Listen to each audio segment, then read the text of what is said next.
Les M2 Pro et M2 Max pourraient être les tout premiers processeurs gravés en 3 nanomètres au lieu de 5 pour les M1 Pro et M1 Max, mais aussi pour le M2, avec à l'arrivée une sacrée pagaille dans la gamme Mac en termes de performance.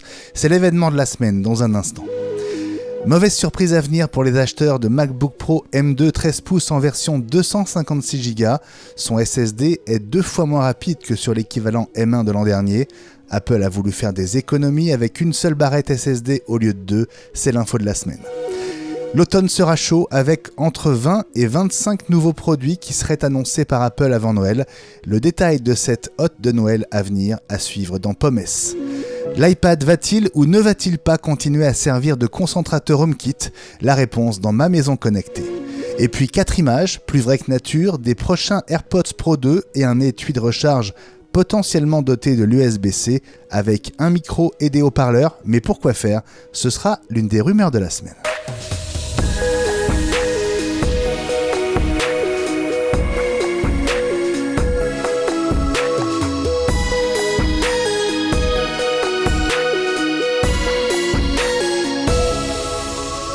Jeudi 30 juin 2022, 27 degrés dans l'air et 39 degrés à mon thermomètre. Et oui, ici Benjamin Vincent, tout covidé.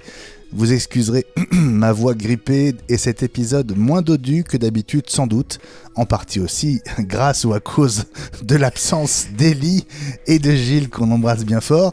Heureusement, eux sont fidèles au poste et au rendez-vous de jeudi soir. Salut les moussaillons, salut Fabrice Neumann et François Le Truellic. Salut capitaine. Salut chef. Comment ça va Fabrice ? Ça va bien. Écoute, ça fait plaisir d'être là parce que du coup, ça va me faire une pause dans la journée parce que j'ai une journée un peu tendue, j'ai plein de trucs à faire. Oh là là. Donc je me repose avec les copains, merci beaucoup. Mais rassurez-vous, je ne vais pas dormir. Bon, bah tant mieux. On va essayer de te maintenir éveillé, contrairement à moi. Et salut François. Salut Benjamin, salut Fabrice, très heureux de vous retrouver et je compatis mon cher Benjamin parce que voilà, j'y suis passé il y a 3 semaines pour la première fois à ma connaissance et c'est vrai que ce sont des moments pas faciles. Bon, mais je sais pas si tu as vu, Ellie est un peu avec nous. Hein. Ah bon ? Bah regarde, dans le petit coin de l'image, là sur ma gauche, bon il y a un chien, mais juste à côté du chien, regarde. Tu vois, il y a Ellie là, si tu regardes, l'enfant. C'est Ellie très malade. Ellie, c'est Ellie malade, un peu vert, ouais. Juste avant qu'il vomisse, voilà. Petit clin d'œil, donc on va rien dire et on verra s'il me bâche sur les réseaux sociaux. Bon. Alors on n'explique pas aux auditeurs qui n'ont pas la chance d'avoir la couleur.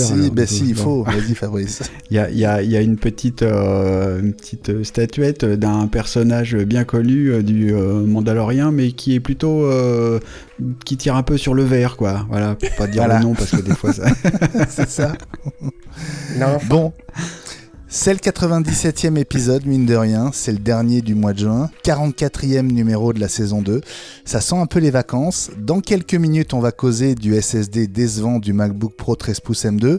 On va voir pourquoi seul le modèle 256Go est concerné par ces résultats déroutants. Mais tout d'abord, le grand bazar des processeurs Apple Silicon, c'est dans 3 secondes. Bon, si je vous dis 3 nanomètres, les garçons... vous m'auriez dit quel processeur ?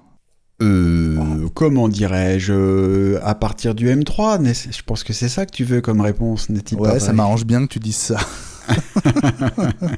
Moi j'ai envie de dire, est-ce que le grand public est vraiment intéressé par la taille du processeur ? Ça c'est un autre débat, je pense.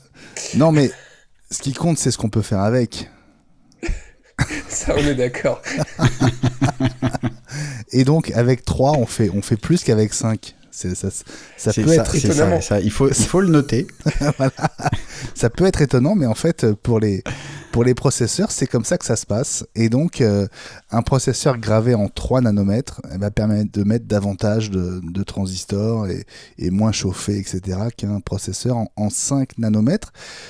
La surprise de la semaine, et ça reste évidemment à confirmer, mais on a quand même pas mal d'indices qui vont dans le même sens, c'est que finalement la gamme M2 continuerait de s'agrandir comme ça avait été le cas avec la gamme M1, en changeant de finesse de gravure, Fabrice, et on passerait donc du 5 nanomètres pour le M2 au 3 nanomètres pour les M2 Pro et M2 Max, donc dès les prochaines puces qui seront annoncées sans doute d'ici quelques mois. Donc ça risque d'être un peu le bazar. Alors comme le fait remarquer François, naturellement, il y a quand même peu de gens qui regardent la finesse de gravure du processeur pour choisir la machine qu'ils achètent. Cela dit, une des promesses de la finesse de gravure, donc de plus en plus fine, c'est que le processeur puisse être monté en gigahertz, j'allais dire en mégahertz. Et puis, en gros, il peut être plus puissant en dégageant moins de chaleur et en consommant moins d'énergie, et donc en permettant des portables, par exemple, avec une autonomie plus grande. Donc c'est ça qu'on va regarder. Ça peut être des portables qui ont, au lieu de 17h20, 22, 21, 22 heures d'autonomie, dans certaines conditions, et c'est ça que ça peut apporter. Et là, le bazar que ça crée, c'est que le M2 qui a été annoncé, qui est maintenant disponible dans le MacBook Pro 13 pouces et bientôt dans le MacBook Air, une nouvelle génération. On espérait qu'il soit en 3 nanomètres, mais on a suivi ça un peu. Donc l'entreprise TSMC qui fabrique tout ça n'est pas prête. Donc c'est du 5 nanomètres comme avant, légèrement amélioré. On a vu ce que ça signifiait, notamment pour la quantité de mémoire potentielle qu'on peut embarquer dans ces machines, mais c'était pas prêt. Ce sera peut-être prêt donc pour les processeurs suivants qui du coup auront des caractéristiques un petit peu différentes, alors qu'elles seront quand même dans la gamme M2. C'est ce qu'on disait dans la quotidienne, hein, ça va nous donner du boulot à expliquer tout ça. François, est-ce que la logique aurait pas été que toute la gamme M2 soit en 3 nanomètres et donc repousser de quelques mois peut-être son lancement? Je t'avoue que ça me laisse perplexe. Je l'avais déjà dit à l'issue de la keynote, je pense que personne ne s'attendait à avoir ces MacBook Air et MacBook Pro M2. Et cette info-là, en fait, renforce ce sentiment. Je sais pas, soit Apple s'est senti obligé de devoir sortir des nouveautés, ou alors ça n'a ni queue ni tête, je sais pas. L'un et l'autre, à la limite. C'est vrai que ça deviendra difficilement explicable. Alors, comme le disait Fabrice, hein, le commun des mortels s'en fout un peu, je pense, mais c'est plus de se dire qu'une puce M2 normale sera en 5, et une puce M2 Pro, M2 Max, M2 Ultra, et peut-être le dérivé aussi spécifique pour le Mac Pro, qu'on attend toujours, hein, serait gravé en 3. Pourquoi ? Ou alors finalement, est-ce que tout ne restera pas en 5 nanomètres et ce sera sur le M3 qu'on passera en 3 ? Ça questionne quand même énormément et je pense que tout est lié aussi à la pénurie des composants, au retard qu'a pris Apple, à la fermeture des usines en Chine. Je pense qu'il y a plein de choses qui ont provoqué ce retard et cette petite différence, et je pense que ça explique aussi le sujet qu'on va traiter juste après. Si l'arrivée du 3 nanomètres se confirme, Fabrice, sur le M2 Pro, le M2 Max, quel genre de gain en performance on peut attendre à ton avis par rapport au même processeur qui serait en 5 ? Alors en performance, finalement, je m'attends pas à des gains de performance en eux-mêmes, parce qu'on sait que dans la gamme des M1 Pro, Max et puis Ultra, mais enfin ça c'est même un cas particulier, les performances par exemple monocœur sont les mêmes, hein, les processeurs sont globalement identiques, et donc en monocœur c'est identique, et en multicœur ça augmente parce qu'il y a plus de cœurs dans chacune des différentes versions, et plus de mémoire et ceci, cela. J'imagine que la gamme M2 va répéter ça, mais que une gravure un peu plus fine permettra à ces processeurs de chauffer un peu moins et d'avoir donc moins besoin donc de puissance, et aussi des ventilateurs pour refroidir. On en parlera, comme disait François tout à l'heure, le MacBook Pro 13 pouces M2 a globalement un petit problème de chauffe. Alors, toute proportion gardée, hein, on n'en est pas au niveau des processeurs Intel d'avant qui allaient jusqu'à 100 degrés pour essayer de faire tourner quoi que ce soit. Mais ça chauffe un peu plus que le M1. Et c'est peut-être en partie lié à cette finesse de gravure qui est restée à 5 nanomètres. François, quand tu dis que Apple a pris du retard, en fait, t'as pas l'impression qu'au contraire, ils vont un peu trop vite ? En fait, les deux pourraient les deux passent, je trouve. En fait, c'est les deux. C'est-à-dire qu'Apple a pris du retard dans le sens où je pense qu'ils auraient bien aimé le mettre en 3 nanomètres, mais Apple est en avance parce que du coup, ils sortent le M2 en amont, quoi. C'est un peu l'un et l'autre en même temps. Je pense que on va pas revenir sur le mystère du MacBook Pro, hein, ça je pense qu'on l'a déjà dit, et puis on y reviendra encore tout à l'heure, mais je pense que ce MacBook Air, ils avaient vraiment envie de le présenter, parce que le MacBook Air est une machine qui avait quand même une conception assez ancienne, comme on l'a dit, il y a les histoires de rentrée scolaire, je pense qu'il y a pas mal de gens qui attendaient ce nouveau MacBook Air avec ce nouveau design, donc je pense que c'est aussi pour ça, et Apple voulait peut-être aussi s'éviter le fait qu'on dise « Oh bah de toute façon ils ont juste revu le châssis, le reste c'est du M1 », et je pense que pour marquer le coup de ce changement de design, il fallait sortir du M2, donc ils ont sorti du M2, peut-être pas le M2 qu'ils souhaitaient, mais ils ont sorti quand même du M2. Voilà, après c'est une explication qui je pense, amène débat, et puis mais je me répète, c'est étonnant quand même, je trouve ça me surprend. Est-ce qu'il y a un risque, Fabrice, quand par exemple le M2 Pro sortira, qu'il soit plus rapide que le M1 Max ? Alors, dans certaines conditions, oui, notamment en monocœur. Toutes les tâches qui n'ont besoin que d'un seul cœur, parce que c'est déjà le cas aujourd'hui finalement. Le M2, le MacBook Pro 13 pouces M2 disponible aujourd'hui en monotâche a atteint, il me semble, sur Geekbench un score de 1900 et quelques. Un M1, quelle que soit sa version, en monotâche, n'atteint que entre guillemets, 1700. Je rappelle, pour comparaison, que le plus fort des Intel atteignait péniblement 900 ou 1000, il me semble me souvenir. Mais donc, tout ce qui est monotâche, et donc quand on fait de la copie de fichiers, quand on fait des tâches assez simples, et dans des logiciels qui ne sont pas conçus pour le multitâche, le M2 va aller plus vite que le M1 Pro ou Max. C'est déjà le cas. Voilà. Ensuite, les différences, on a vu que le M2 intègre le Neural Engine, enfin plutôt les Media Engine pour le codage-décodage en 4K et 8K aussi, il me semble, qui était jusque-là réservé aux justement M1 Pro et M1 Max. Donc on est en plein, on patauge justement parce que la gamme est pas vraiment différenciée au niveau du processeur. Il me semble que ça veut dire que Apple va vraiment chercher à différencier ses gammes sur le nom de ses machines, sur les prix, etc., mais pas tellement sur le processeur, parce qu'ils vont avoir du mal à raconter une belle histoire autour de ça. Ça va être vraiment compliqué.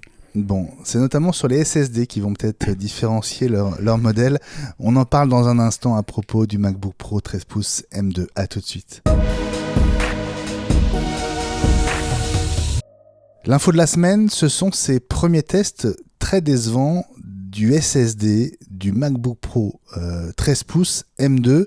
Je précise, le modèle 256 Go avec des vitesses en lecture divisées par 2 par rapport au même modèle en M1 et 50% moins rapide en ce qui concerne la vitesse d'écriture.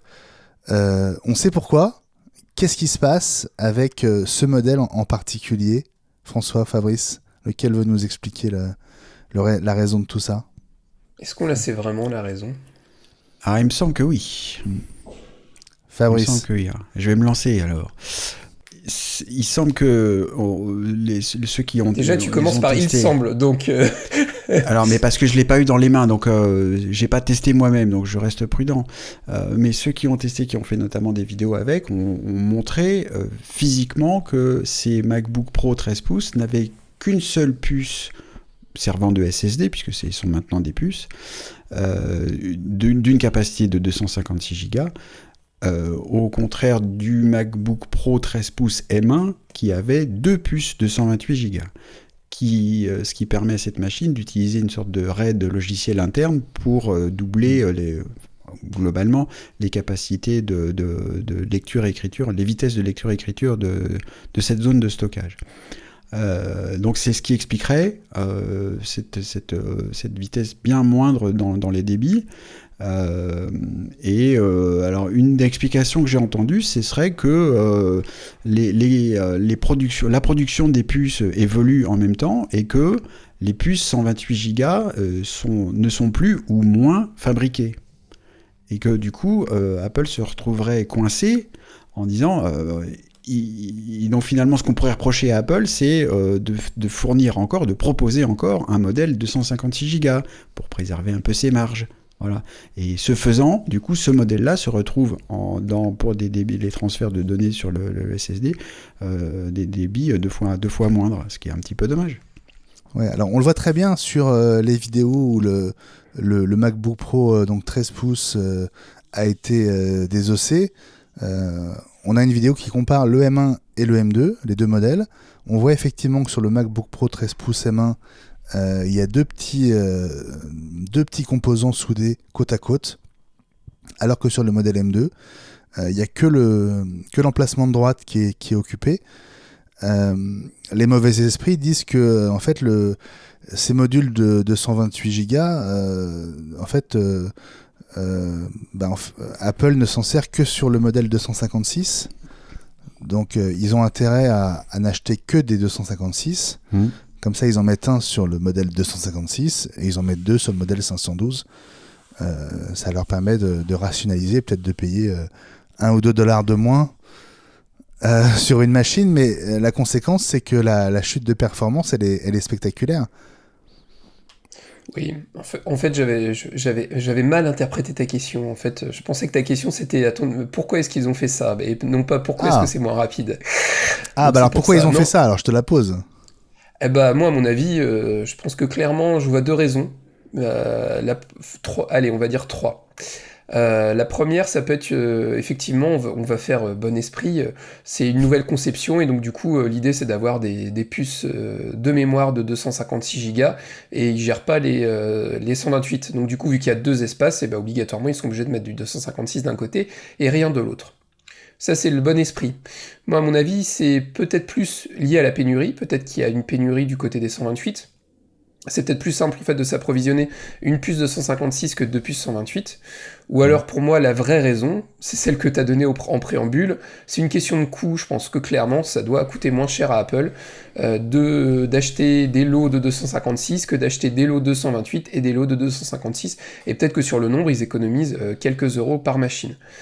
Moi, je trouve ça assez pingre de la part d'Apple, mais une fois de plus, j'ai envie de dire, quand on voit le prix de ces MacBook Pro M2 qui sont quand même assez chers, avec une conception hyper ancienne et peu de nouveautés, je déconseille cette machine de base, et ça va encore me donner plus de grains à moudre pour dire n'achetez pas cette bip. C'est une honte pour moi. Enfin, vraiment. Ouais. Le fait qu'il y ait une telle différence entre les deux modèles, c'est naze. Il n'y a pas d'autre mot. Alors, malheureusement, il y a déjà une quantité d'acheteurs qui ont commandé leur MacBook Pro 13 pouces M2 256. Il y en a avec 3 en stock, hein, donc... Ouais, mais bon, ils ont quand même commandé une machine sans avoir toutes les infos, et donc ils vont avoir la mauvaise surprise au déballage, comme on dit. Maintenant, pour ceux qui n'avaient pas encore fait leur choix et qui veulent absolument ce modèle, ils vont aussi être poussés de facto à prendre plutôt le modèle 512 et donc à dépenser plus. Et une fois qu'on prend l'option 512, le prix peut se rapprocher grandement, encore plus du MacBook Pro 14 pouces qui lui a le droit à un SSD de 512 Go. Certes, ce n'est pas du M2, c'est du M1, mais c'est du M1 Pro avec un bel écran micro LED, avec une belle caméra. Voilà, pour moi, clairement, si vous avez déjà un ordinateur, que vous avez besoin d'un nouvel ordinateur et cet ordinateur vous faisait de l'œil, attendez 6 mois et attendez que le MacBook Pro 14 pouces soit peut-être encore plus dispo sur Refurb et partez sur un MacBook Pro M1 14 pouces, quoi. Clairement, non, pas cette machine, vraiment. Non. Ouais. Fabrice, c'est quoi ton conseil ? Alors un peu le même, mais pour revenir un petit peu sur quelques trucs, j'ai quand même l'impression qu'on assiste à une des multiples démonstrations de ce que fait Tim Cook, c'est-à-dire que c'est lui le maître mondial de la chaîne d'approvisionnement. Donc je pense que c'est clairement son influence qu'on voit là, c'est-à-dire que pour gagner, comme tu disais Benjamin, $1 ou 2, on prend du 256 Go au lieu de 128, et c'est un problème acceptable pour générer un petit peu plus de marge et pour aussi assurer une chaîne d'approvisionnement, pour revenir aussi sur la pénurie de composants qu'on sait. S'il y a un peu moins de 128 Go parce que c'est moins fabriqué, parce que les fabricants vont plutôt vers le 256 parce qu'ils ont des capacités de fabrication limitées, alors ça paraît logique d'un point de vue industriel, de faire ce choix-là. Ouais. Et après, pour le choix de la machine, non, moi non plus, je la conseillerais pas pour toutes les bonnes raisons qu'a déjà dites François, et puis rappeler que c'est effectivement c'est une webcam pas terrible et tout le reste. Ce que j'entends comme analyse que je trouve assez intéressante, c'est que cette machine existe parce que pour être là dans un compartiment de gamme et pour proposer aux entreprises une machine qui s'appelle Pro. Alors nous, on sait qu'elle n'a de Pro que le nom, mais il semble qu'il y ait des entreprises qui achètent des camions d'ordi tous les ans, que puisque c'est des entreprises, alors elles achètent le modèle Pro. Et le premier modèle Pro, du coup, c'est celui à 1400 €, c'est pas celui à 2000. Et les budgets étant ce qu'ils sont, c'est le service informatique qui décide des machines qui sont achetées, c'est pas l'utilisateur. Donc on donne à l'utilisateur cette machine-là, même s'il n'est pas content, même si l'utilisateur est un peu plus réveillé parce qu'il a la bonne idée de nous écouter, par exemple, il n'a pas le choix. Son service informatique lui donne « Oh regarde, je t'ai donné un Pro, c'est vachement mieux que le MacBook Air ». Alors que non. Non seulement on peut attendre 6 mois pour avoir un refurb, le MacBook Pro 14 pouces comme disait François, ou on attend 1 mois ou 2 pour avoir le MacBook Air M2 qui est pareil que le MacBook Pro, en mieux, avec finalement un port supplémentaire parce qu'il y a MagSafe et donc ça sauve un port USB-C, une meilleure webcam, un design plus fin et le même processeur. Donc voilà. Mais il y a des gens qui n'ont pas le choix. Voilà. Je pense que c'est pour ça que Apple a dit que c'était le MacBook Pro 13 pouces, la deuxième machine la plus vendue, après le MacBook Air, c'est les entreprises qui achètent ça par camion parce qu'il y a marqué Pro dessus. Bon voilà, vous avez tout compris, j'espère, et vous avez aussi compris que on vous conseille de ne pas craquer pour ce MacBook Pro 13 pouces qui ne nous plaît pas du tout. Allez, on se retrouve dans une poignée de secondes pour partager avec vous les news de la semaine, c'est Pommes.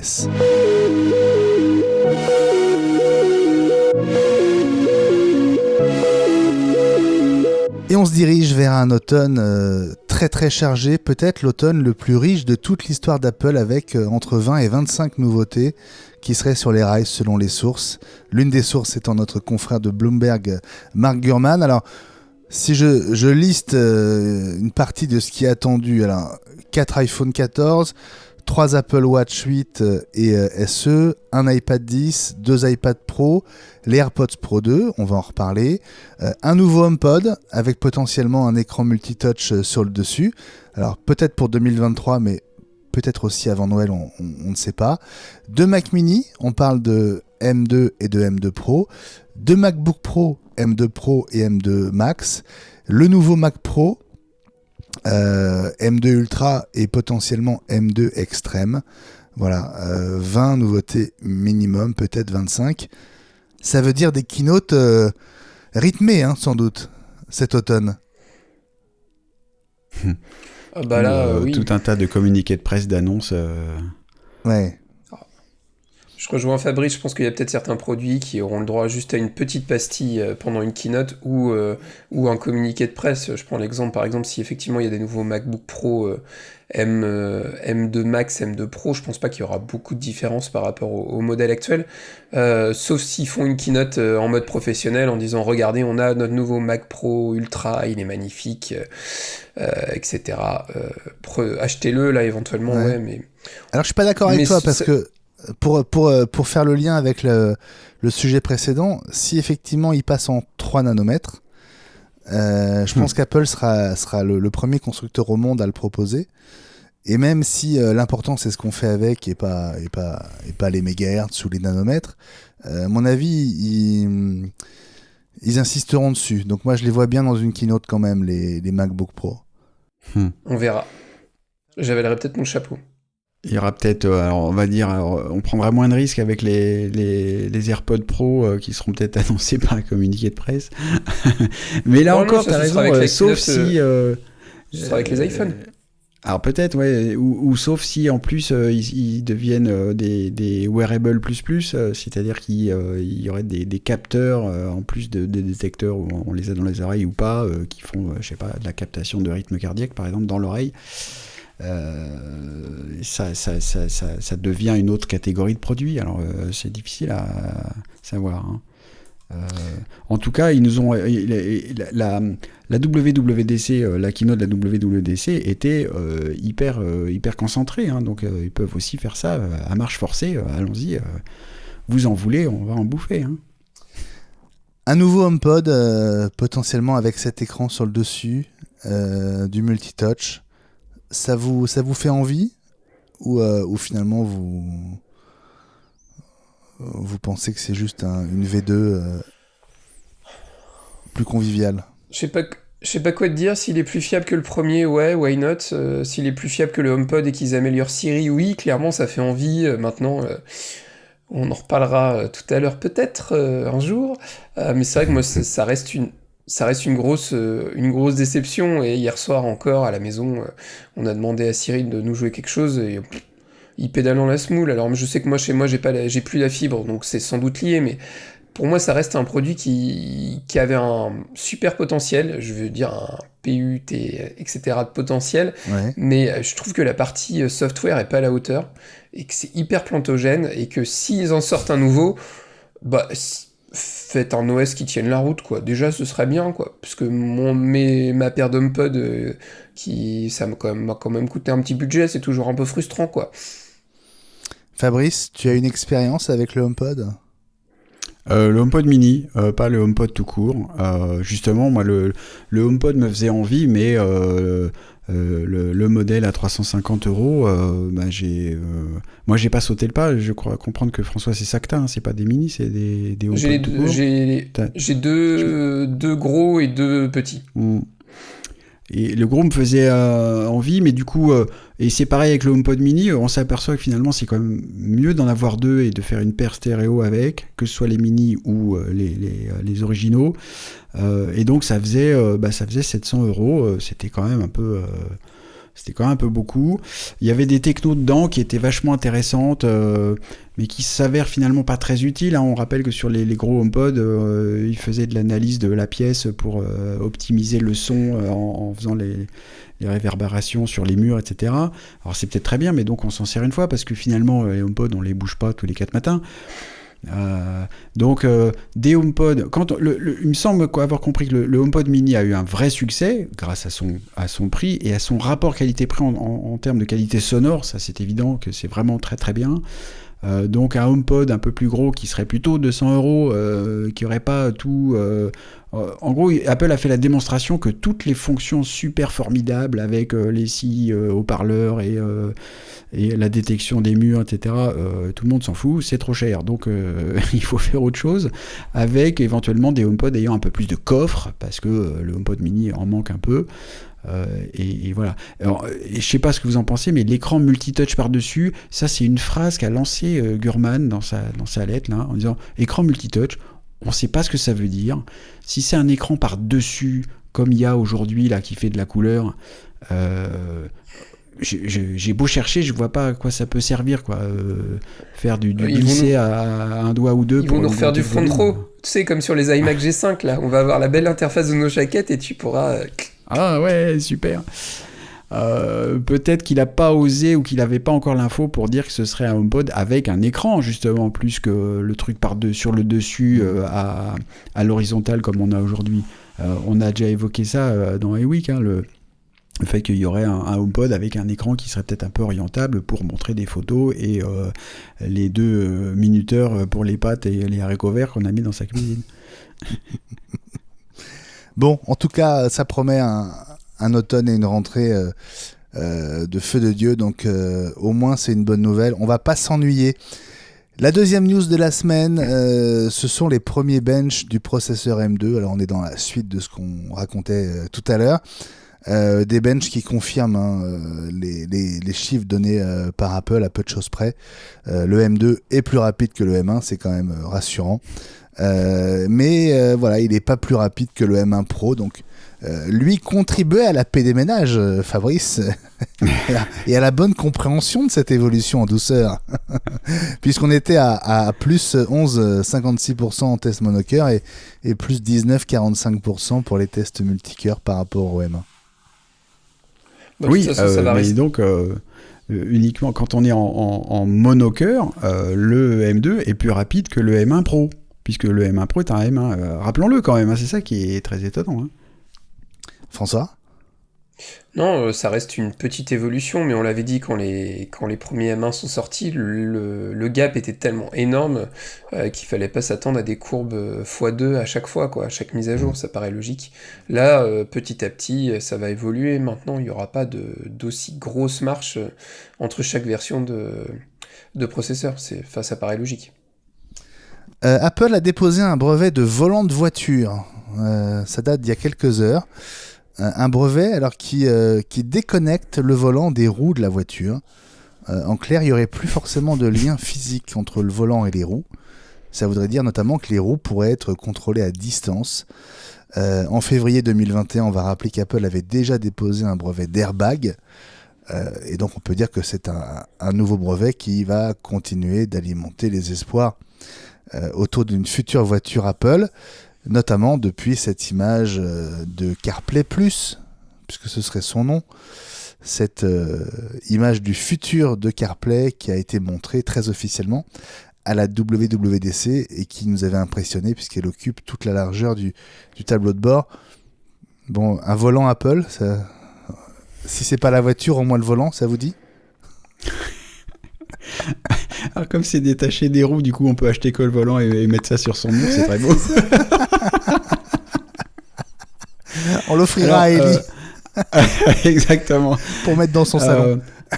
Je m'en voudrais de ne pas faire une référence, cela dit, à l'aviation, moi qui habite près de Toulouse, parce que ça me fait penser à ce qu'on avait dit, donc il y a très longtemps, j'y étais pas encore à ce moment-là, mais Airbus a été le premier à faire des gros avions qu'on disait fly-by-wire, justement, où le lien entre le palonnier et les commandes de pilotage était fait électriquement par des fils électriques pour alimenter des servomoteurs et non plus par tout un tas de poulies et de roues dentées. C'est ça qu'a l'air de proposer Apple, sérieusement.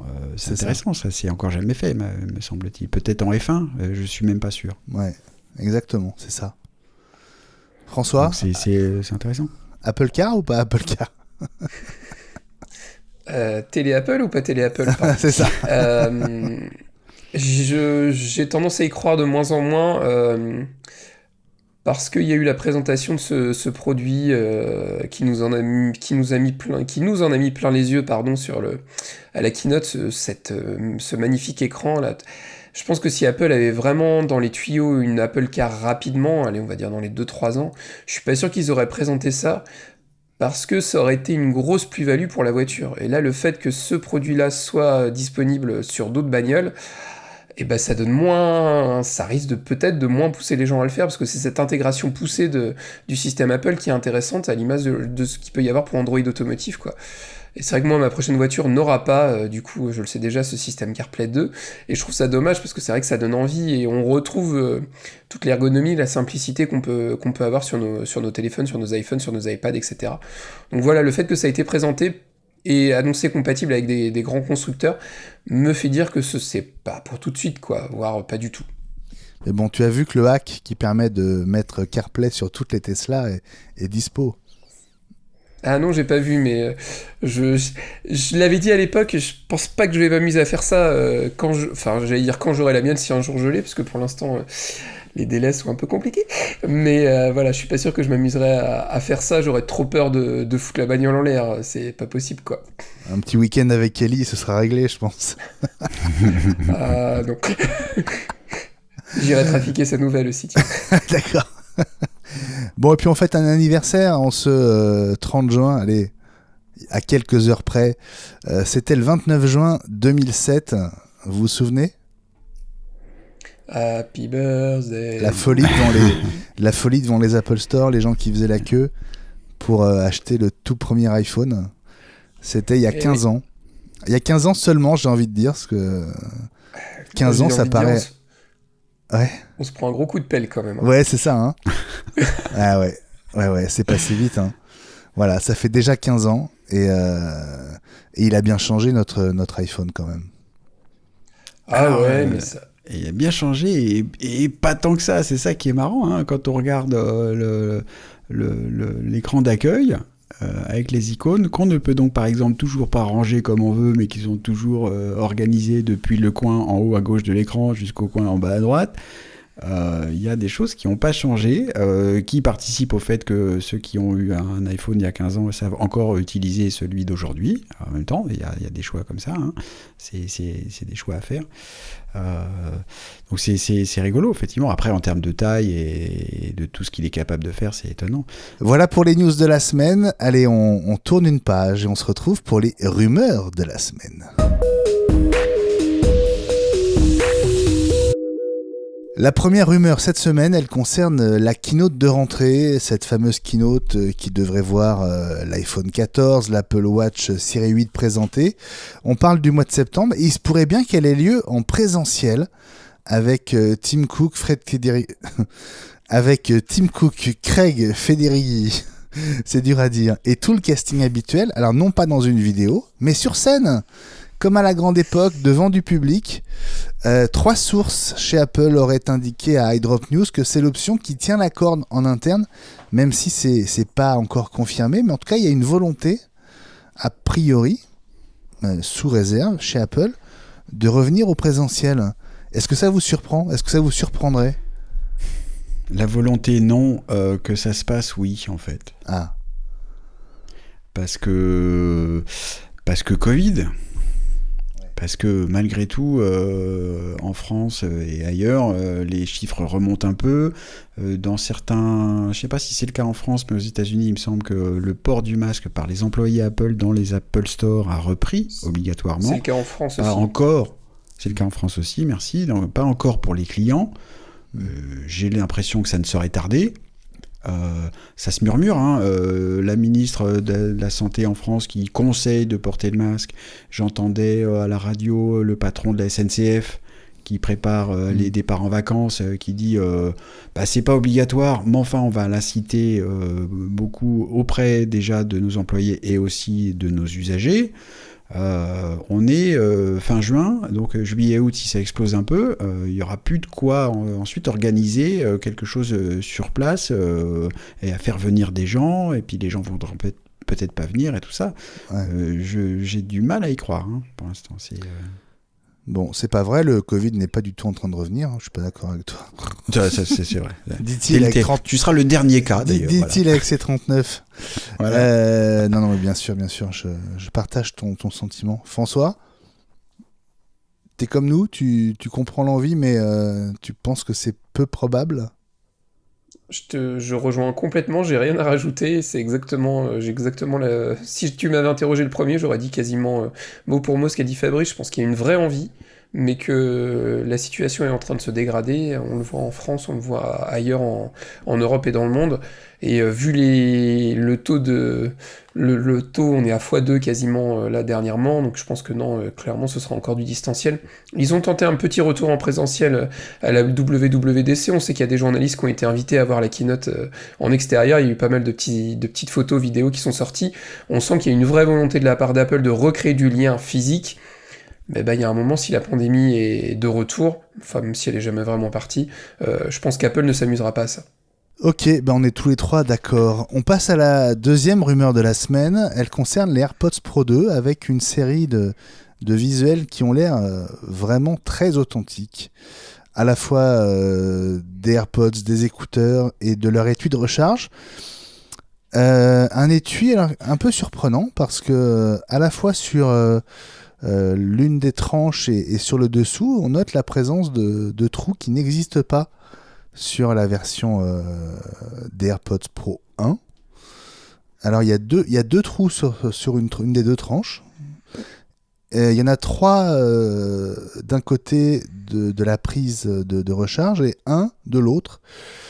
On en a parlé dans la quotidienne, Fabrice. Tu supposes qu'il s'agit, si ces images sont vraies, de haut-parleurs et de micros. À quoi ça pourrait servir, François, sur un étui de recharge de AirPods Pro ? Des haut-parleurs et de micros ? Bah oui. Non, mais ouais, clairement, on voit l'usage. Moi, ça m'est arrivé l'autre jour j'en ai acheté dernièrement, parce que voilà, je faisais pas mal de transports en commun. Je les avais testés à l'époque, je les avais pas gardés, puis là, je me suis dit, il y avait une promo sur Amazon, je les ai repris. Et c'est vrai que ça m'est arrivé de les paumer, de vouloir utiliser localisé, mais en fait, on n'entend quasiment pas le bruit de la sonnerie, quoi. Donc ça paraît plutôt logique que ça puisse être implémenté. Sur la version qui est sortie au mois de septembre, ils ont implanté le MagSafe, donc le fait que ce soit aimanté, donc ça, c'était des petits progrès quand même malgré tout, mais là voilà, ces petits haut-parleurs, ça paraît complètement logique, c'est pertinent, c'est très pertinent de la part d'Apple, et ça permet aussi de refaire une petite piqûre de rappel sur l'application localisée, parce que malgré tout les AirTags, ça a l'air de se vendre un peu, mais vous, je sais pas, dans votre entourage, mais moi il y a peu de gens qui en ont acheté en dehors de moi, et des geeks, donc ça peut être aussi l'occasion de rappeler que cette application existe et qu'elle a un intérêt. Alors, autant je comprends les haut-parleurs, en gros ça va faire qu'on va entendre l'étui qui va biper si on le perd, c'est ça, hein ? Mais à quoi sert le micro ? À quoi peut servir le micro ? À pouvoir parler à tes AirPods. Chouchou, t'es où ? Alors, c'est là où je comprends moins l'intérêt. Est-ce que vous vous rappelez le film I Love You avec Christophe Lambert ? Il était amoureux d'un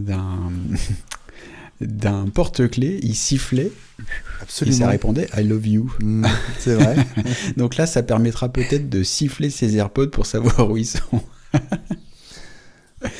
Donc vous y croyez ? Non, j'y crois pas du tout à ça. En revoyant la photo, c'est les trous sur le petit côté, j'ai du mal à voir ce que ça peut être en fait.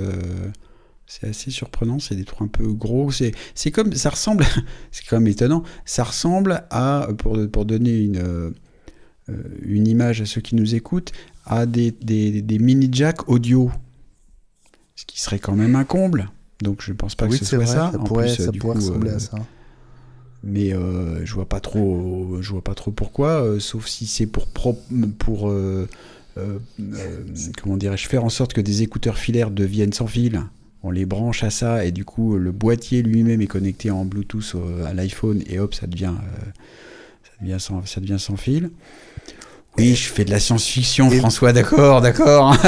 Et pourquoi les J'essaie de trouver une explication au trou qu'il y a sur le côté. Et pourquoi l'étui ne serait pas une petite paire de haut-parleurs lui-même pour de la musique ? Ce serait pourri comme son, et puis il y a une batterie minuscule, alors t'aurais une demi-heure de musique pourrie, franchement ça donne pas envie. T'as une hypothèse, François, sur ces trous sur le côté ? Non, c'est peut-être tout bêtement un fake, on verra ça au mois de septembre. Non, mais ouais, le coup des haut-parleurs, non, le coup du micro, ouais, si ce n'est de dire 10 mots où sont mes AirPods et que ça se met à biper, mais je vois pas. Non, honnêtement, ou alors c'est finalement peut-être que ce que tu disais, Fabrice. Vous vous souvenez, il y a ce petit produit qui s'appelle le AirFly qui permet de brancher ça sur une prise jack pour créer en gros du Bluetooth entre un appareil qui est équipé juste d'une prise jack et des AirPods. Après tout, ça pourrait être une solution. Why not ? Tu branches une prise jack sur ton appareil, l'autre bout sur le port qui serait présent sur le boîtier d'AirPods, ça crée un périphérique Bluetooth, après tout. Why not, on verra. Mais si ça est là, c'est qu'il y a un usage, parce que voilà, même si Jonathan est plus présent à 100%, au niveau du design, ça fait moche quand même, quoi. Ouais. Moi, je les trouve assez crédibles, ces photos, hein. Non ? On verra. Oui, c'est vrai, oui. Ils sont plutôt crédibles, mais... Non, mais le fait que... En fait, c'est très étonnant, hein, pour rappeler, hein, donc il y a de part et d'autre du chargeur, il y a un côté où il y a 3 petits trous et un autre où il y a un seul petit trou. Donc ça évoque un haut-parleur et un micro. Mais le fait qu'il y ait un petit haut-parleur là, pour pouvoir que ça sonne plus fort pour les chercher parce qu'ils sont tombés derrière les coussins du canapé, ça, ce serait quand même génial. Rien que ça suffit pour que ce soit intéressant. Pas pour en racheter si on en a des, déjà, mais c'est une fonction supplémentaire qui serait pas mal. Bon, en tout cas, ouais. En tout cas, si c'est des vraies images, c'est une fuite assez rare quand même, hein, pour un produit Apple, pas encore annoncé. On se prononcera quand on les verra en vrai, effectivement. Ouais. Si les images sont vraies, ça doit barder en interne chez Apple, en tout cas. C'est vrai, ça. Le casque de réalité virtuelle, le fameux, celui dont on parle depuis tellement longtemps, ce serait pour le mois de janvier prochain, sa présentation en tout cas. Nos deux amis Mark Gurman et Kuo Ming-Chi Kuo, selon la culture, sont d'accord sur le fait que la présentation aurait lieu en tout début d'année avec une production qui pourrait commencer entre le mois d'août et le mois de septembre. Ça veut dire qu'effectivement on s'approche du dénouement, et le stay tuned de Tim Cook il y a quelques jours finalement dépassera pas 6 mois. C'est con parce que ce sera juste après mes prélèvements d'impôts, donc du coup j'aurai pas les moyens de me le payer, quoi. C'est pas lourd quand même. Non, mais on se répète, hein, pourtant on n'a pas Alzheimer, mais ça me surprendrait que le produit soit présenté et mis en vente dans la foulée. Ça va être une nouvelle techno, il va falloir trouver des applicatifs, il va falloir trouver un intérêt. C'est pour ça, une présentation au mois de janvier, oui, peut-être. Maintenant, une commercialisation directement dans la foulée, moi, j'y crois pas. Fabrice ? Ouais, c'est ce qu'on disait dans la quotidienne aussi. C'est une nouvelle catégorie de produits, quoi. Du coup, les développeurs, ce qu'on disait, hein, c'est que on était un peu étonné qu'il n'y ait pas de présentation de ça un peu plus précise à la WWDC. Visiblement, c'est pas prêt. Mais il va falloir donner du temps aux développeurs de s'habituer, un peu comme avant la sortie du M1 qu'on connaissait pas encore sous ce nom-là. Il y a eu le Developer Kit qui était une sorte de Mac Mini avec un A12Z dedans pour les développeurs qu'ils avaient à acheter à $500 pour avoir le droit de mettre un peu la main dessus et préparer leurs applications à faire tourner sur l'Apple Silicon. Ouais. Alors, ils ont dû payer $500, puis finalement, on leur a remboursé et on a été sympathique. Là, on s'attend à ce que le casque coûte 3000. Ça va aussi, si c'est le cas, réduire le nombre de développeurs candidats à travailler dessus, quoi. Mais ce ne sera pas pour acheter pour les enfants tout de suite, non. Ouais. François, toi qui as un iPad mini 6, est-ce que le ProMotion te manque ? Je vais pas te dire oui parce que non, en fait, j'ai pas le sentiment de lag. C'est assez bête ce que je viens de dire, mais c'est pas grave, on va mettre ça sur le dos de la fatigue. Ça pourrait presque faire un bêtisier, tu pourrais faire un remix, je pense. Non, plus sérieusement, moi honnêtement... Non, mais c'est vrai que si tu veux pas dire non, faut pas dire non, hein, c'est sûr. Ça me manque pas, moi, dans la mesure où je l'utilise pas avec peu avec le pencil. J'ai un pencil et au final je me rends compte qu'il sert quasiment jamais. Moi je le sers surtout pour de la lecture de revues, lecture internet. C'est vrai que c'est pratique quand même de l'avoir. Moi je l'avais sur mon iPad Pro 2018 que j'ai revendu. Maintenant c'est pas un gros manque. Donc le fait que, hélas, comme tu vas nous l'annoncer, ce soit pas au programme de l'iPad mini 7, c'est pas grave, parce que de toute façon, à mon avis, l'iPad mini 7, il arrivera pas tout de suite, parce que l'iPad mini, c'est comme le Mac mini, Apple, elles aiment pas trop ça, donc je sors des nouvelles versions tous les 3, 4, 5 ans. C'est ça. Bon, oui, on en parle parce que Ross Young, qui a été interrogé sur Twitter sur le sujet, a dit qu'il était peu probable que le ProMotion, donc le 120 Hz, arrive sur l'iPad mini 7 à cause de la technologie de l'écran qui nécessiterait trop de changements en fait. Et si je dis pas de bêtises, il est même pas sur les iPad Air M1 présentés au mois dernièrement là, et pareil sur les iPad 9, etc. C'est vraiment un produit spécifique pour le côté pro, ça paraît logique que ça le reste, pour l'instant. Ouais, alors parmi les autres, peut-être petite déception qu'on est obligé de partager avec vous, si vous attendez l'Apple Watch série 8, peut-être un nouveau design, on a parlé d'une montre plus plate, ça c'est toujours plus ou moins dans les tuyaux je crois. En revanche elle risque de s'appuyer sur le même processeur que la série 7 qui lui-même était une version déjà modifiée de la puce de la série 6. Et donc le changement de processeur n'interviendrait que l'an prochain avec la série 9. Est-ce que c'est si grave, François, de continuer à tourner sur le même pros? Non, je pense que là, ce qu'on attend, ce qu'on a eu vraiment, mais en toute petite partie avec la série 7 qui était un peu plus grande au niveau de l'écran, on s'attend à un redesign de l'Apple Watch qui reste quand même à peu près similaire depuis la série 4.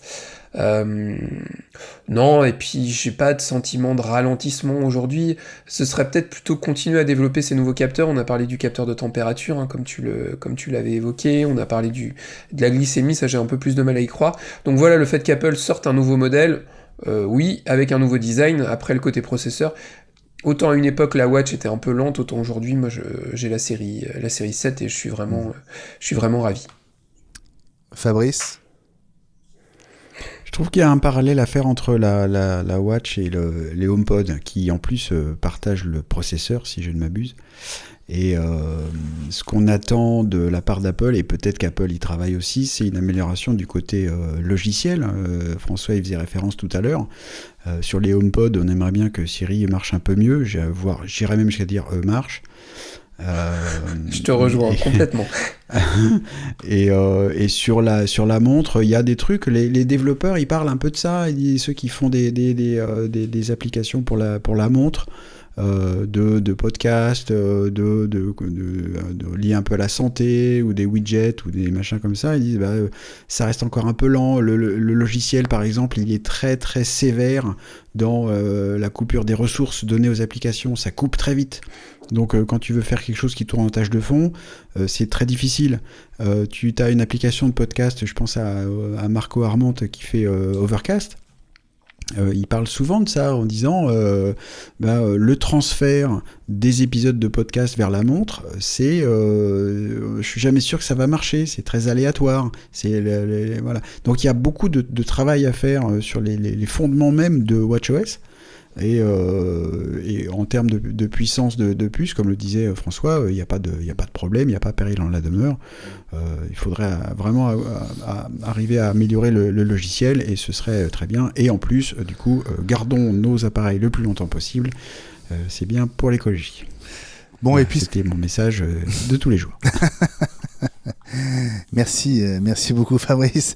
On va marquer une petite pause et puis on se retrouve avec Ma Maison Connectée. On va continuer à parler d'iPad. À tout de suite. Ma Maison Connectée, l'actu de la domotique avec HomeKit et Matter. C'est avec toi François. Quoi de neuf aujourd'hui ? On va étayer l'information qu'on avait donnée la semaine dernière parce qu'il y a un des porte-parole d'Apple qui a laissé entendre au journal The Verge que finalement l'iPad pourra rester un concentrateur HomeKit, mais attention, il y a un mais ce sera pas un concentrateur Matter. Alors on le rappelle, Matter c'est une technologie qui va pas tarder à être déployée, alors c'était censé être déployé depuis quelques temps déjà, ça simplifiera la connexion entre les différents périphériques et surtout ça rendra normalement, pour toutes les marques qui adhèrent à ce protocole-là, peu importe si vous utilisez de l'Alexa, du Google Home ou de l'Apple Home, parce que je le rappelle, on l'a dit la semaine dernière, on doit bien maintenant parler d'Apple Home et plus de HomeKit, vous pourrez l'utiliser avec n'importe quelle plateforme. Autant pour moi. Non, mais c'est pas grave, tu seras fouetté. Du coup, vous pourrez continuer à utiliser un iPad pour faire un concentrateur HomeKit, donc pouvoir accéder à vos périphériques de l'extérieur, c'est ça l'intérêt de ce concentrateur, de tout retrouver dans l'application maison. Mais si vous avez des appareils qui sont compatibles Matter, vous ne pourrez pas utiliser Matter du coup. Donc c'est là la petite limite, donc on voit qu'Apple, voilà. Honnêtement, c'est nul. Ouais, c'est nul, et en même temps, est-ce que tu peux me citer beaucoup de personnes qui utilisent leur iPad comme concentrateur HomeKit ? Non, Apple mais Home. si ça a été possible, c'est forcément que des gens s'en sont servis pour ça, donc ça va arrêter de marcher. Ouais, mais je pense qu'il doit manquer une puce, un truc par rapport à Matter. Je pense que ça doit être ça qui joue. Et voilà. Moi, personnellement, Ou alors Apple veut vendre plus de HomePod mini et d'Apple TV. Non, Apple ne ferait pas ça, voyons. Apple ne pense pas qu'à l'argent. Peut-être. Ouais, j'ai un petit doute. Pas pour vendre, mais cela dit, ce sont des produits qui sont plus adaptés pour faire ça. que l'iPad, qui n'est pas branché tout le temps. Il faut penser, si on repose dessus pour avoir un accès depuis l'extérieur et qu'on a laissé l'iPad débranché et que du coup il est vide, ça marche pas. Donc c'est pas adapté quand même. Voilà. Je suis d'accord avec toi. C'est ça toi. le truc en fait, c'est que ça sous-entend que votre iPad soit tout le temps branché, ce qui est un peu... Le seul intérêt que ça peut avoir, c'est si vous êtes amusé à vous faire un joli iPad fixé au mur qui vous sert pour piloter toute votre maison quand vous rentrez dans la maison par exemple et que ça sert de concentrateur. Maintenant voilà, c'est pas des appareils qui sont faits pour être branchés en continu, hein. Il y a un moment où le truc il risque de chauffer quoi, je pense. Et Très puis bien. voilà, et puis une autre petite news en passant, je vous parle souvent de cette marque chinoise Aqara qui vient de sortir un nouveau modèle de son pont connecté qui s'appelle le Hub M1, qui a sorti donc le Hub M1S Génération 2, qui est censé avoir des sonneries personnalisables. En fait, la spécificité de cette hub là, c'est qu'il a une sirène intégrée, donc c'est-à-dire que vous pouvez l'utiliser aussi en tant qu'alarme. Il est compatible avec la norme WPA3 en matière de clé de sécurité d'SSID et il sera compatible avec Matter. Il y aura une mise à jour OTA, Over the Air, qui permettra de le rendre compatible avec Matter. Donc voilà, petite mise à jour, c'est intéressant et ça peut vous permettre de connecter jusqu'à 128 appareils Aqara, donc ce qui est quand même énorme. Ils en ont autant que ça dans la gamme ? Alors non, mais si tu mets des capteurs de porte, des capteurs de fenêtre, t'as des détecteurs d'humidité, tu peux rajouter des interrupteurs connectés, t'as le petit cube, ils commencent à avoir une gamme plutôt sympa, qui est en vente sur Amazon, hein, on l'avait déjà dit. Le seul inconvénient des produits vendus sur Amazon, c'est qu'ils sont assez chers, et on les trouve à moins cher sur AliExpress ou d'autres sites chinois. Maintenant, le seul problème, c'est qu'il y a différents modèles, et c'est là où c'est compliqué. Ça repose sur des histoires de serveurs qui peuvent être en Chine ou en Europe, etc. C'est la limite de la gamme Aqara qui est très complexe, vu qu'elle est mondiale. Ouais, si t'as un château, après, ça fait beaucoup de prises et d'interrupteurs, hein, tu sais, Fabrice. Il te faut un sacré réseau internet surtout, mais c'est pas grave. On n'y pense pas assez aux gens qui ont des châteaux, c'est vrai. C'est ça.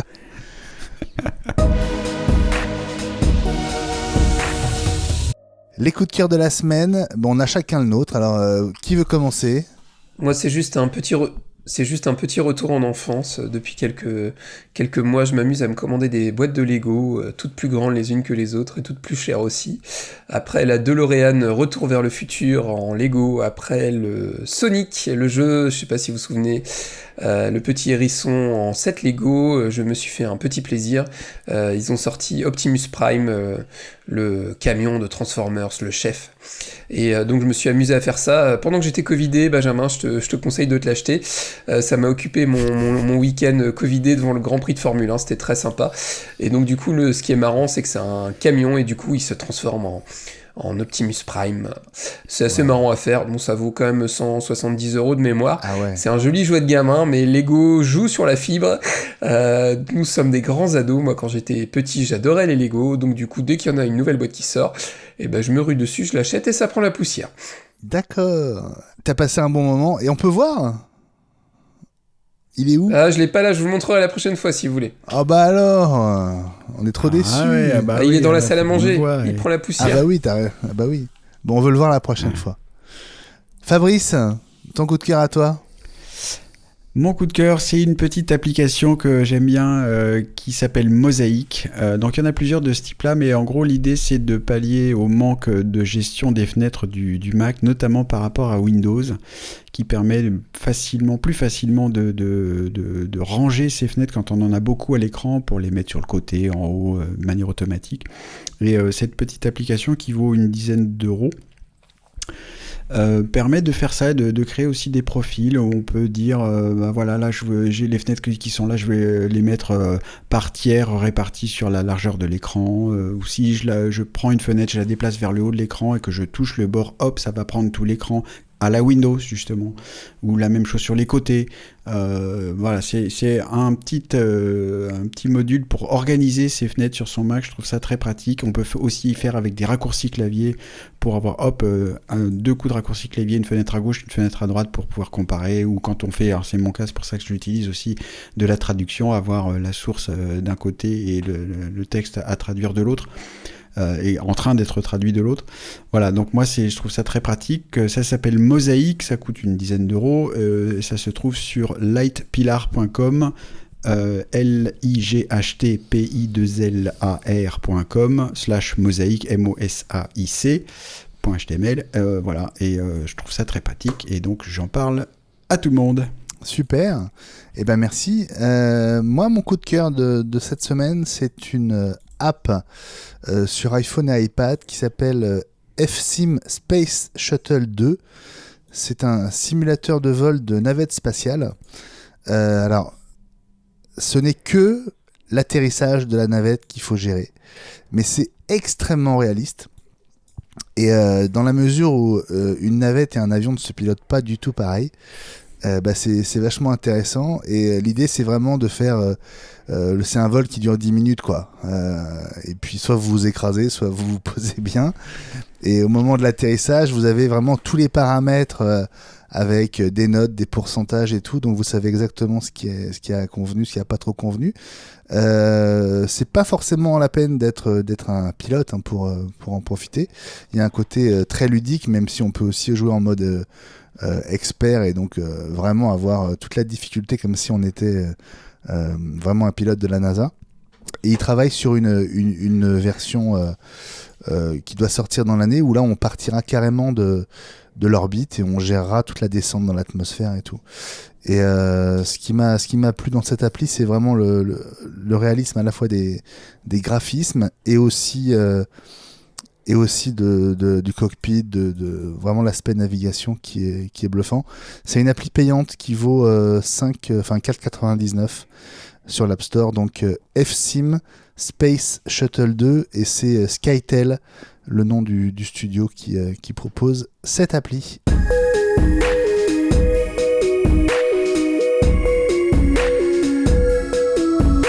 C'est fini pour cet épisode 97. Je vous rappelle que vous pouvez devenir membre de la communauté iWeek sur patreon.com/iWeek. Non seulement vous soutiendrez votre podcast préféré, mais vous bénéficierez chaque semaine aussi d'un bonus, quelques minutes qu'on enregistre juste après le générique, et qui sont l'occasion pour nous de vous parler d'un sujet qu'on n'a pas traité au cœur de l'épisode. Ça donne des bonus assez étonnants, assez différents d'une semaine à l'autre. On vous encourage vraiment à rejoindre donc cette communauté sur patreon.com/iWeek.